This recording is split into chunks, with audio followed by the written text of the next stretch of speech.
Well, this week you were writing again about the Shaughnessy restaurant at VanDusen Garden. You told people, was it how many weeks ago now? You told them about the decision there to go with another supplier at that restaurant site. But anyways, why don't you walk people through what's been happening there? Yeah, I think that was just last week actually that we Last had week. that story. Basically, the there's been a restaurant in VanDusen Gardens. Of course, the city owns VanDusen Garden, and there's been a restaurant there for 41 years now. And it's quite popular. People seem to like it. And the guy who was the original managing partner when it first opened in 1984 is a guy named Chris Chatton. He and some partners ran it for several years. He stepped away for a couple of years in the 90s, came back, and then he and his family have been running it since 1998. And so during that time, they had 4 lease renewals with the city. He said the first 4 were relatively straightforward. They would have a negotiation, talk about the terms, how much rent they were going to pay to the city, how many hundreds of thousands of dollars they were going to invest in capital upgrades to the place over the next lease term.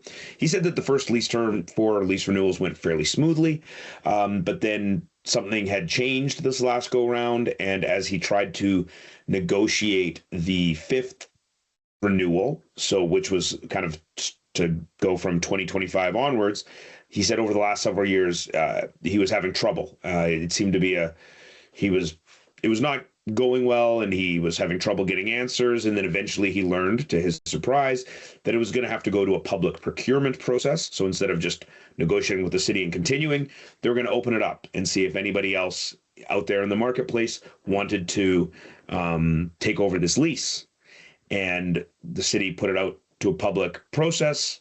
The Chris Chatton and Shaughnessy restaurant entered a bid. The only other application was another local company. So there were only 2 applications, and city staff recommended the other one, a local company called Truffles Fine Foods, which currently operates the coffee shop, like a cafe at VanDusen Gardens. And so they wanted to take over the restaurant as well. They have some other food service places and a catering business. So anyway, the Chatton family, of course, was quite upset to learn that they were not the recommended applicant. And then basically we learned, there was a lot of people out there in the public who were quite upset to learn this. For a lot of families, this is kind of maybe their special occasion restaurant. A lot of people have been married there. The number of weddings has gone up quite dramatically there, from around 30 a year to now they have like 100 weddings and big kind of corporate events that take over the whole place. So it's been getting more and more popular. And so for a lot of people, I heard from people who say, oh, this is the number one place I always take out of town visitors when they're visiting Vancouver. This is where we go. So it's that kind of a place. So a lot of people had this emotional connection with it, as often happens when a restaurant's been around for a long time. And then, so essentially, but the city couldn't really tell us why they were recommending the other one. We asked for details of the scoring and the evaluations, and the city said, well, it contains commercially sensitive information, so they can't really share that. They could just say that they evaluate these applications based on criteria, including, financial considerations, technical considerations, and sustainability and ethical procurement. So the other one was the staff's chosen option. The park board actually agreed with staff's recommendation back in the summer, but that was at an in-camera meeting, so behind closed doors.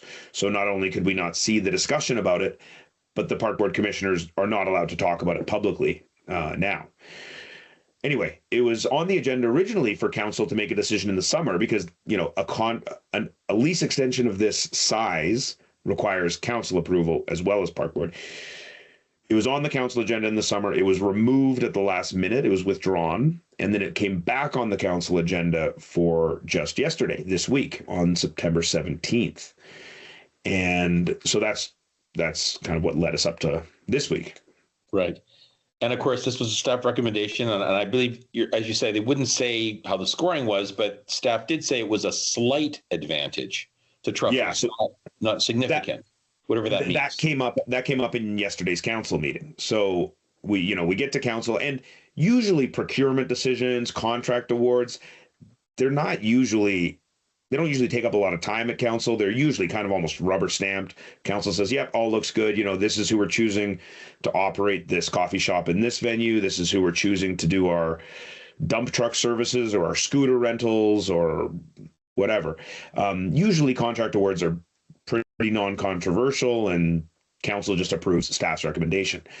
This one, the councilors had a ton of questions for staff. They said, can you walk us through how does this work? Why did you choose this one? You've got an operator that's been there for decades. Why would we sort of end that relationship and take a chance, roll the dice on someone new who has never operated in that space before? And a lot of them were raising the example of, and I think it's interesting because the timing was similar.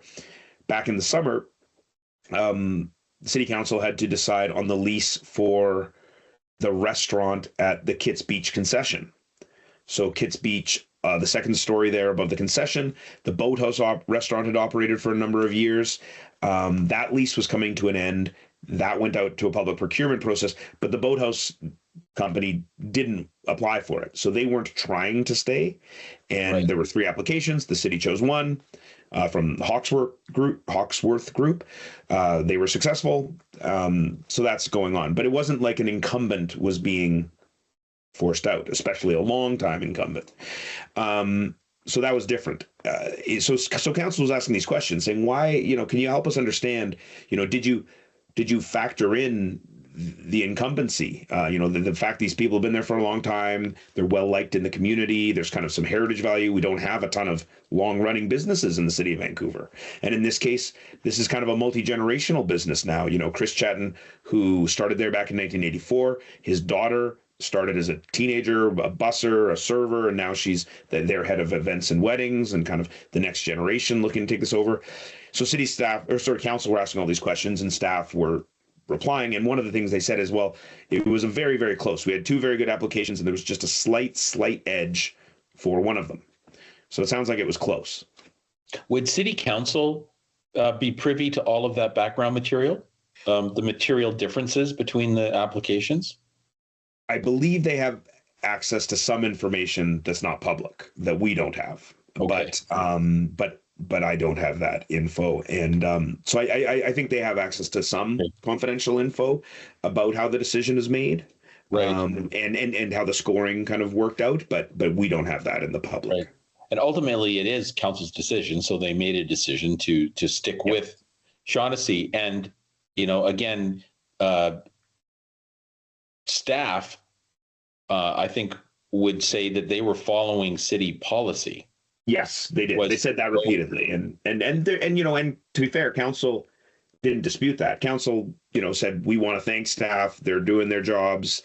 But a few different people, both on the council and on the staff side, kind of raised the idea maybe we should look at some changes to the RFP process. If the scoring in the RFPs, in the RFP request for proposal, the scoring in the procurement process doesn't necessarily align with council's values and what they want to value, maybe we need to look at some changes. Now, one thing that did keep coming up, which was kind of interesting, is trade agreements.